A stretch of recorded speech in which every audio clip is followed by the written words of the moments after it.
নমস্কার বন্ধুরা, আমার সুস্বাদু কিচেন চ্যানেলে আপনাদের সকলকে জানাই স্বাগত। আজকে আমার মা কচু এবং আম দিয়ে একটা দারুণ সুন্দর রেসিপি বানিয়ে দেখাবে। গরমের দিনে কচু এবং আমের এই রেসিপিটা কিন্তু অসাধারণ লাগে। তাছাড়া কচু গলা চুলকানোর একটা ভয় থাকে, সেক্ষেত্রে যদি এভাবে আম দিয়ে রান্না করা যায় তাহলে কচু গলাও আর চুলকাবে না এবং সেই সাথে আমের একটা ফ্লেভার এই কচুর ভিতরে কিন্তু অসাধারণ লাগে। তার জন্য প্রথমে কচুটাকে ছোট ছোট টুকরো করে কেটে নিতে হবে। নিয়ে কচুটাকে 2 থেকে 3 বার ভালো করে ধুয়ে নিতে হবে। তারপরে কচুর ভিতরে অল্প একটু নুন দিয়ে কচুটার গায়ে ভালো করে নুনটা মাখিয়ে নিতে হবে। তারপর কড়াইতে জল গরম করে তাতে অল্প একটু নুন দিয়ে দিতে হবে। তারপর জলটা যখন ভালোভাবে ফুটে উঠবে তখন এর ভিতরে এই কচুগুলোকে দিয়ে দিতে হবে। নুন মাখিয়ে কচু রেখে দিলে তার ভিতর থেকে জলটা বেরিয়ে যাওয়ার পরে তারপরে কিন্তু দিতে হবে। নুন মাখিয়ে 1 ঘন্টা মিনিমাম রাখতে হবে। তারপরে কচুটাকে এভাবে জলে দিয়ে ঢাকা দিয়ে এখন বেশ কয়েক মিনিট সিদ্ধ করে নিতে হবে, যতক্ষণ না কচু নরম হয়ে আসে। যখন কচু এরকম নরম হয়ে আসবে তখন কচুটাকে নামিয়ে এটাকে জল ঝরিয়ে নিতে হবে।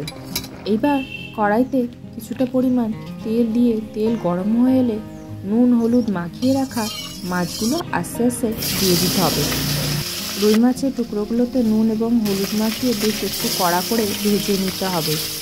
আপনারা যে কোনো সাইজেরই রুই মাছ নিয়ে তারপর সেটাতে নুন হলুদ মাখিয়ে এভাবে একটু ভেজে নেবেন। কচুতে যে 1 ঘন্টা ধরে নুন মাখিয়ে রাখা হয়েছিল তার কারণ হলো কচুতে যদি 1 ঘন্টা এভাবে নুন মাখিয়ে রেখে ম্যারিনেট করে রাখা হয় এবং কচুর থেকে যদি জলটা বেরিয়ে যায় তাহলে কিন্তু কচু সহজে আর গলা চুলকায় না। তাই এভাবে কচু রান্না করলে কচু কিন্তু কোনোভাবেই আর গলা চুলকাবে না। সেজন্য কচুতে এভাবে নুন মাখিয়ে এটাকে রেখে দেওয়া হয়েছিল।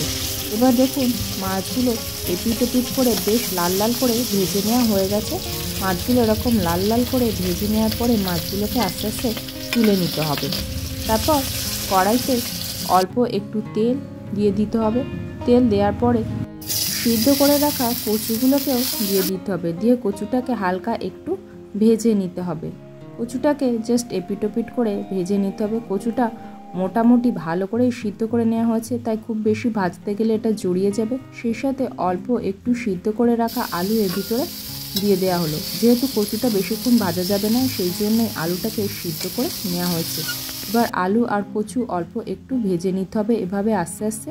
তারপর কচু এবং আলু হালকা একটু লালচে রং ধরে এলে এগুলোকে তুলে নিতে হবে।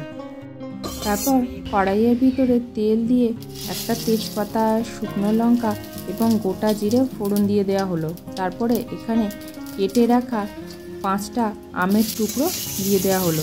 দিয়ে এটাকে হালকা একটু ভেজে নিতে হবে। এখানে যে আমটা ব্যবহার করা হয়েছে আমটা কিন্তু প্রচণ্ড পরিমাণে টক আমি এই কচুর ভিতরে ব্যবহার করতে হবে, তাহলে এটা খুব সহজে নরম হয়ে যাবে। এইবারে কুচি করে রাখা বেশ কয়েকটা পাকা লঙ্কা দিয়ে একটু ভালো নেড়েচেড়ে নিয়ে এর ভিতরে অনেকটা পরিমাণে জল দিয়ে দিতে হবে। ঠিক যতটা পরিমাণে আপনি কচুর ঝোল চান, এখানে যতটা পরিমাণ কচু তার জন্য এই পরিমাণ জলটা ঠিকঠাক। জলটা যখন ভালোভাবে ফুটে উঠবে তখনই কচুটা দিতে হবে। তারপর এর ভিতরে পরিমাণ মতন হলুদের গুঁড়ো দিয়ে দিতে হবে। দিয়ে এটাকে ভালো করে মিক্স করে নিতে হবে।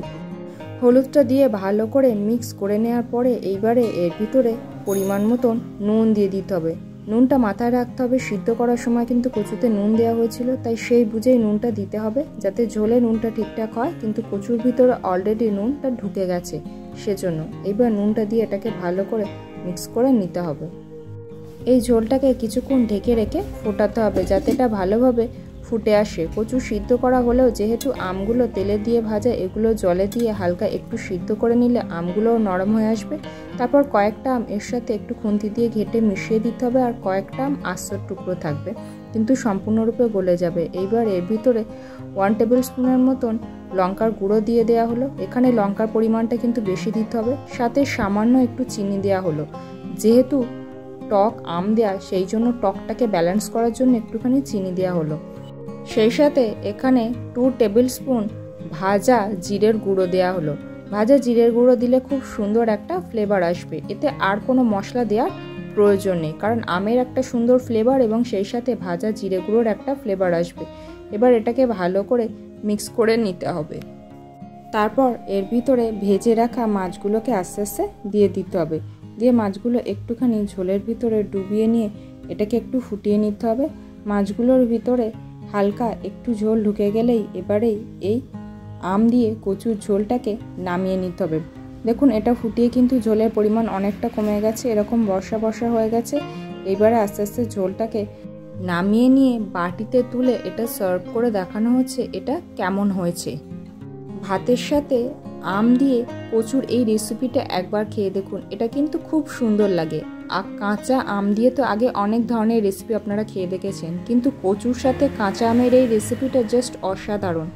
তবে আমার এই ভিডিওটা কেমন লাগলো অবশ্যই কমেন্ট করে জানান। ভালো লাগলে একটা লাইক করুন, পরিবার, বন্ধুবান্ধব, আত্মীয় স্বজনের সাথে এটি শেয়ার করুন এবং আমার এই ছোট্ট পরিবারের সদস্য হতে চ্যানেলটি সাবস্ক্রাইব করে পাশে থাকুন।